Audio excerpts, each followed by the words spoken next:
Hoje a gente vai conversar sobre o Thomas Ott. Não sei se vocês conhecem, mas ele é um quadrinista suíço que faz quadrinhos primariamente de terror, né?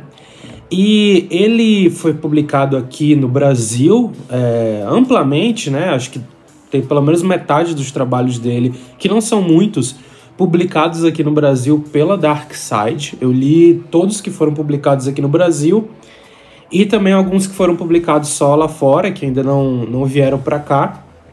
Mas a pira do Thomas Ott é que ele é um quadrinista que primariamente trabalha com o terror como um subgênero. E ele chama muita atenção por causa do desenho dele, à primeira vista. Ele usa a técnica de stretchboard, acho que é assim que fala, né? Que você, ao invés de usar um pigmento numa folha que absorve esse pigmento, então como um pincel ou uma caneta ou qualquer coisa do tipo, ele desenha a parte branca, ele extrai a parte branca raspando uma folha preta.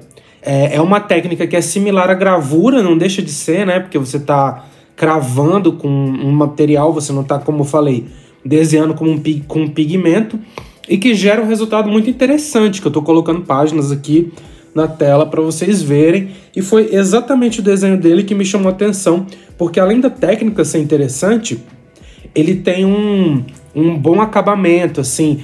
Essa técnica confere ao quadrinho um tipo de possibilidade com luz e sombra que é muito diferente do nanquim normal, né? Você tinha uma gradação de luz, um efeito com aquilo ali que não dá pra você tirar esse efeito normalmente com uma caneta ou com um pincel, como eu falei, né? Então, porra, de cara já me chamou a atenção. Eu achei o desenho muito foda e a proposta interessante e fui atrás de ler. Até porque são quadrinhos sem balões, os personagens não falam, né? São quadrinhos mudos. Essa palavra pode ser disputada, né? Não existe exatamente som no quadrinho, mas vocês entenderam, né? São quadrinhos sem balões. Então você consegue ler em qualquer contexto, né? Não precisa ter uma tradução nesse senso mais estrito de fazer a tradução do texto para conseguir de fato ler. Então é muito acessível também. Essas coisas foram pontos que me chamaram a atenção, quer queira ou quer não, na obra do Ott. Não sei se é assim que pronuncia, Ott, enfim. Eu então comecei a jornada pelo trabalho do Ott através do cinema panóptico, que talvez seja o mais famoso dele aqui, que foi publicado aqui no Brasil pela Dark Side, né? E a história, em termos muito simples, é sobre uma garotinha que entra num circo e vai ver a atração cinema panóptico. E o que é essa atração? Se trata de alguns cinetoscópios. Cinetoscópios, para quem não sabe, é tipo uma máquina muito primária de projetar cinema. Ela conseguia projetar pequenos filmes de até 1 minuto e você via eles por um visorzinho, né? E mostra ela no quadrinho assistindo essas histórias. E dentro do cinema panóptico, cada maquininha vai passar uma história diferente de terror. Então se trata, no fim das contas, de uma antologia de quadrinhos de terror. E como eu já disse aqui no canal, eu sou muito fã desse tipo de estrutura de história que eu gostaria de ver sendo mais explorada por quadrinistas e autores, enfim, contemporâneos. Vai remeter antologias de história tipo as da EC Comics ou depois da Warren Publishing, essas revistas, como por exemplo foi Contos da Cripta, a mais famosa, que juntavam várias histórias meio que num tema, né? Então, à primeira vista eu já fiquei feliz de vê-lo trazendo meio que de uma forma, algum tipo de homenagem ao terror clássico, né? Com essa antologia. E achei legal, porque todas as histórias do cinema panóptico terminavam com uma espécie de looping, onde os personagens estavam presos dentro daquela pequena estrutura de contos, né? E aí no final, assim, spoiler, mas não importa muito o spoiler de Cinema Panóptico, vai por mim, não importa muito. A pira é tu ler a história. No final, tu tem aí uma estrutura que se repete, e isso é muito típico dos próprios quadrinhos que eu falei da EC Comics. Por exemplo, até hoje eu lembro da primeira história da Crime and Suspense Stories, que era uma história de um quadrinho de suspense e thriller, que era irmão gêmeo da Contos da Cripta, né? Só que mais focado em quadrinhos de suspense. Eu recomendo muito, inclusive. Eu acho que tem algumas coisas mais legais até do que fizeram nas quadrinhos do Contos da Cripta. O primeiro quadrinho da Crime and Suspense Stories, da edição número 1, acho que se chama Boomerang, ou Assassinato em Boomerang, alguma coisa assim, que conta exatamente uma história de um loop infinito de assassinato que vai se repetindo, repetindo. E o terror, quando tenta... Filmes de terror, livros e tal, histórias, quando tentam puxar o tapete da pessoa que está lendo, do espectador, enfim, eles vão por esse caminho de, às vezes, fazer o final se repetir. Ou então, por exemplo... O personagem principal que estava lutando com a criatura, ele se torna a criatura. Tem um medo natural humano de ficar preso nesses ciclos repetitivos, que vai se repetir, na própria história da literatura, né? Se a gente pensar, por exemplo, o mito de Sísifo, ou então o mito de Prometeu, todos eles são histórias onde um personagem está preso num ciclo infinito, né? E essas histórias vão ter múltiplos significados de acordo com a sua época, né? No cinema panóptico aqui tem uma coisa de ficar preso naquele mundo insólito, que é o mundo que o Tomasotti constrói, né? Então, já é um mundo desagradável de se olhar um pouco pelas páginas, pelo tipo de personagem que habita naquele lugar, né? E ainda ficar preso numa trama macabra naquilo ali é realmente muito sinistro. Só que, ainda assim, alguma coisa não tinha me descido bem. Eu tinha gostado um pouco da proposta, mas fiquei tipo, será que é pra tanto? Porque justamente por já ter visto isso e ver isso se repetindo constantemente em filmes, em livros, em quadrinhos de terror, essa ideia do looping, da pessoa ficar presa, ou só da ideia da história onde a vítima virou algoz, esse tipo de coisa que o cinema panóptico estava propondo, eu já estava um pouco desgastado, né?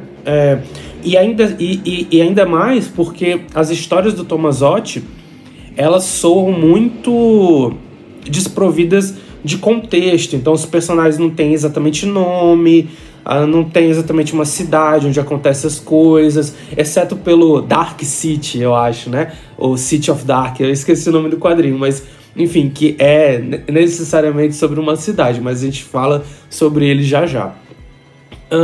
Então os personagens não têm essas especificidades que hoje em dia, enquanto valor, né, de apreciação, eu tenho achado muito mais interessante, né? Você situar os personagens num tempo, num espaço, porque às vezes para tu retratar aquele tempo e aquele espaço exige um certo estudo e um conhecimento de como uma pessoa daquela época fala, ou daquela cidade fala, ou daquele gênero, enfim, que vai exigir um pouco mais do autor para fazer uma coisa massa.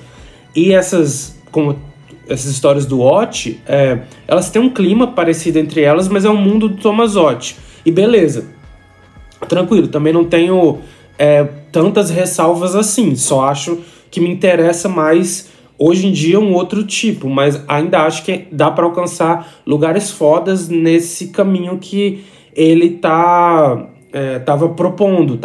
Por exemplo, ficção científica tem muito isso, né? De instituir um pouco os personagens de um lugar e de um nome para pensar universos diferentes. E, ficção científica é um dos gêneros mais legais, né? Tem coisas incríveis. Então, não seria necessariamente um problema, mas me deixou com uma impressão de potencial desperdiçado, de alguma maneira. E aí eu fui procurar as outras coisas, porque eu gostei muito do desenho, a leitura foi rápida, tipo, você ler um quadrinho dele, sei lá, em 20 minutos, se pá, menos.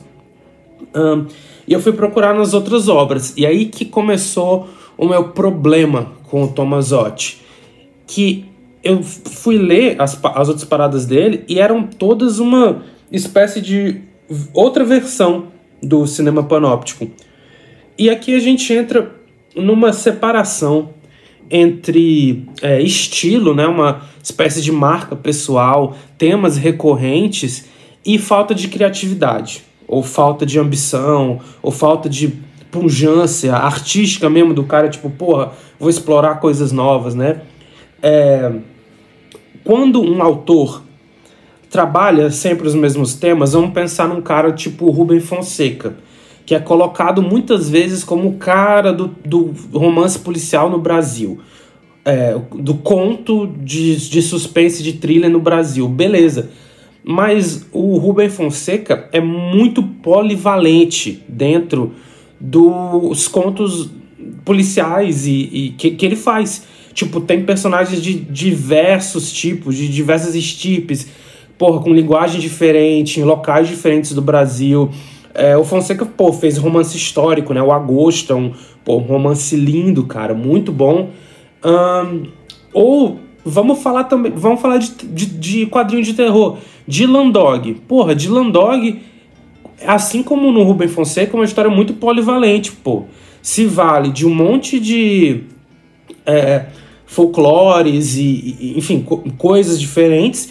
E dentro da própria história tem espaço para aventura, para terror, para comédia, para erotismo, enfim, que você tá tratando ali dos mesmos temas e de uma espécie de repetição na fórmula, até porque, porra, Dylan Dog é formulaico pra caralho, vamos ser sinceros, é formulaico pra caralho.